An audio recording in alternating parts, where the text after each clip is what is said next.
शाबाश बेटा। ভিডিওর ইন্ট্রো দেখে বুঝতে পারতেছেন আজকে কি নিয়ে কথা বলবো। আজকে কথা বলবো হচ্ছে স্পিডিং নিয়ে। রাঙামাটিতে কিন্তু ঢাকার মাওয়ার মতো বাইক রাইড করে এখন সবাই।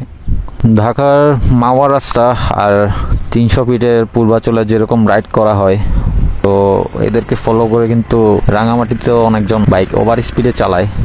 তো আমাদের মধ্যে যারা অনেকেই ইয়াং জেনারেশন বাইক রাইডার আছেন, তাদেরকে সাবধান করা খুবই জরুরি। তো যেতে যেতে কথা বলি।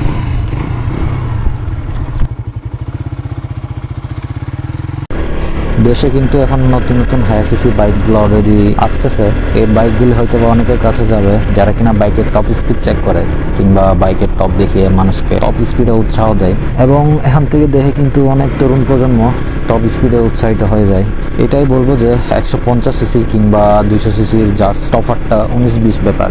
কাওয়াসাকি ZX 250R কিংবা CBR 250R বলেন, অথবা নিনজা 300 আর ইয়ামাহা RC, এগুলো বাদে বাকি যে সেগমেন্টের বাইকগুলো আছে সেগুলোর পাওয়ার কিন্তু 150 সিসির সাথে একদমই সেম, জাস্ট পাওয়ার ডেলিভারিটা একটু ফাস্ট। তো এই বাইকগুলি কেনার পরই টপ স্পিড চেক করাটা কোনো প্রয়োজন আছে বলে মনে করি না। যদিও কিন্তু আমি নিজে একজন টপ স্পিড লাভার, তবে আমি সবসময় যতটুকু সম্ভব সেফটি এবং রাস্তা দেখে বুঝে লিমিটের ভিতরে স্পিডিং করি। তাও কিন্তু সবসময় না। বর্তমানে কিন্তু অসংখ্য উঠতি বয়সীরাও স্কুল কলেজের ছাত্র যারা আছে তারা কিন্তু বাইক লাভার কিংবা বাইকের প্রতি অনেক ভালোবাসা, তারা অনেকে কিন্তু না জেনে রাস্তায় অনেক সময় ভুলভাল রাইড করে, অন্যের সাথে রেস খেলতে আসে। এগুলো কিন্তু একদমই করা উচিত নয়। ঠিক তেমনি কিন্তু রাঙামাটিতে অনেক দিন ধরে দেখা যায় বিকেল হলে আসামবস্তি মোরগনার রাস্তাগুলোতে ওভার স্পিডে বাইক চালাতে। বিকেলবেলা কিন্তু অনেক ফ্যামিলি মেম্বার তারাও ঘুরতে বেরোয়, কিংবা বাবার বয়সী অনেক বয়স্ক লোক আছে যারা কিনা অফিসের কাজ শেষ করে বাড়িতে ফিরে আসে। অনেকেই এই রাস্তাগুলিতে কিন্তু ওভার স্পিডে বাইক চালায়, যা কিনা সেসব বয়স্ক লোকদের জন্য অনেক রিস্কি হয়ে যায়।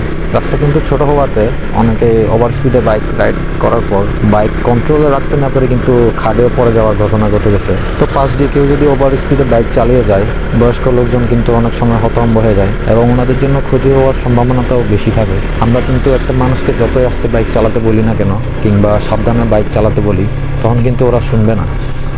আর যখন অ্যাক্সিডেন্ট করার পর হাত পা ভেঙে পড়ে থাকবে, তখন এই কথাগুলো তাদের কাছে কোনো কাজেই লাগবে না। এখনই সময় সবার সচেতনতা জরুরি।